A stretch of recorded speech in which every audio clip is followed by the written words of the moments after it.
గులాబీ పార్టీ రోజు రోజుకు ఇబ్బందికర పరిస్థితుల్లోకి జారిపోతుంది. ఒకవైపు కాంగ్రెస్, మరోవైపు బీజేపీ, ఆ రెండు పార్టీలు కారు పార్టీని దెబ్బతీయాలని చూస్తున్నాయి. తెలంగాణలో బీఆర్ఎస్ ప్లేస్ను భర్తీ చేయాలని బీజేపీ ఎత్తులకు పై ఎత్తులేస్తుంది.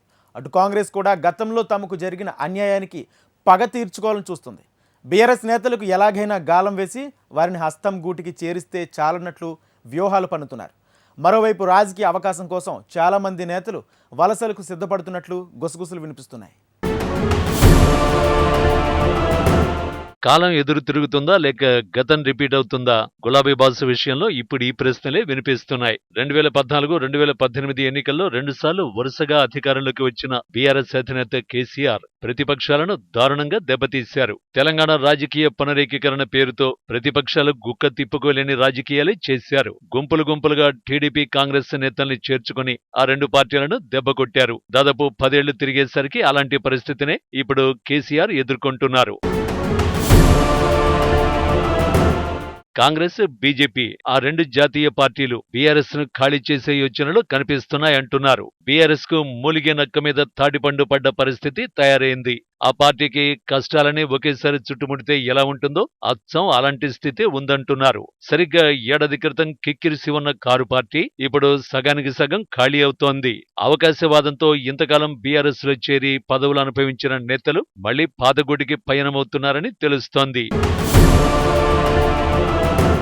గులాబీ పార్టీ అసెంబ్లీ ఎన్నికల్లో పరాజయం పాలై అధికారానికి దూరం కావడం, లోక్సభ ఎన్నికల్లో తొలిసారి ఖాతా కూడా తెరవకపోవడం, వీటి మధ్యలో అధినేత కుమార్తె కవిత జైలు పాలవడం, ఇలా అన్ని పరిణామాలతో పార్టీ నుంచి పెద్ద ఎత్తున వలసలు కొనసాగనున్నట్టు తెలుస్తోంది. బీఆర్ఎస్ ప్లేసులో తెలంగాణలో బీజేపీ రెండో పెద్ద పార్టీగా ఎదుగుతోంది. ఈ నేపథ్యంలో ప్రస్తుత పరిస్థితుల్లో తెలంగాణలో బీఆర్ఎస్ ను ఖాళీ చేసే ప్రయత్నాలు జాతీయ పార్టీలు మొదలుపెట్టాయి. క్షేత్రస్థాయి పరిస్థితులు గమనిస్తే ఇదే అనుమానం కలుగుతుందంటున్నారు ఆ పార్టీ సీనియర్లు. మొన్నటి అసెంబ్లీ ఎన్నికల్లో 39 స్థానాలు గెలుచుకున్న కారు పార్టీ నుంచి ఇప్పటికే 3 జంప్ అయ్యారు. దానం నాగేందర్, కడియం శ్రీహరి, తెల్లం వెంకట్రావు అంతా అధికార కాంగ్రెస్ లో చేరారు. ఇంతలో లోక్సభ ఎన్నికలు రావడంతో వలసలు ఆగాయి. ఇప్పుడు అవి కూడా పూర్తి కావడం, బీఆర్ఎస్ ఘోర ప్రదర్శన చేయడంతో మళ్లీ పార్టీ నుంచి జంపింగ్ లో మొదలు కానున్నట్టు చెబుతున్నారు.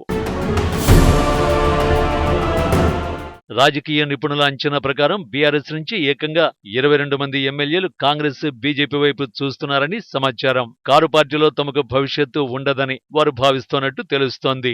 ఎక్కువ మంది ఎమ్మెల్యేలు అధికారంలో ఉన్న కాంగ్రెస్ లో చేరేందుకే మొగ్గు చూపుతున్నట్లు సమాచారం. మరోవైపు కంటోన్మెంట్ ఎమ్మెల్యే లాస్యానందితో రోడ్డు ప్రమాదంలో చనిపోవడంతో జరిగిన ఉప ఎన్నికలో కాంగ్రెస్ నెగ్గింది. దీంతో బీఆర్ఎస్ బలం 38కి తగ్గింది. 3 ఇప్పటికే కాంగ్రెస్ లో చేరారు. అంటే నికరంగా 35 మంది ఎమ్మెల్యేలు మిగిలారు. బీఆర్ఎస్ నుంచి కాంగ్రెస్ లోకి వెళ్లిన 3 జంపింగ్ జపాంగులను కూడా కలుపుకొని బీఆర్ఎస్ బలం 38 అనుకున్న 22 మంది పార్టీ మారితే మిగిలేది 16 మంది ఎమ్మెల్యేలు మాత్రమే. తెలంగాణ శాసనసభలో మొత్తం సభ్యుల సంఖ్య 119. ప్రతిపక్ష హోదా రావాలంటే ఇందులో 10% ఎమ్మెల్యేలు ఉండాలి. అంటే 19 మంది ఎమ్మెల్యేలైనా ఉండాలి. కానీ బీఆర్ఎస్ కు 16 మంది మాత్రమే మిగులుతున్నారు. దీంతో ముందుగా ప్రతిపక్ష హోదా గల్లంతవుతుంది.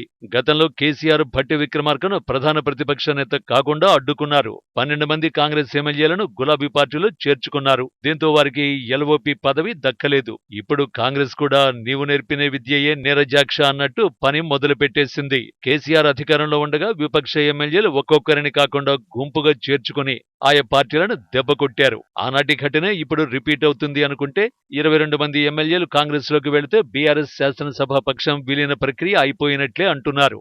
ఇలా చేస్తే ఫిరాయింపుల చట్టం వర్తించదు. ఈ దిశగానే కాంగ్రెస్ నేతలు బీఆర్ఎస్ ఎమ్మెల్యేలతో చర్చలు జరుపుతున్నట్టు తెలుస్తోంది.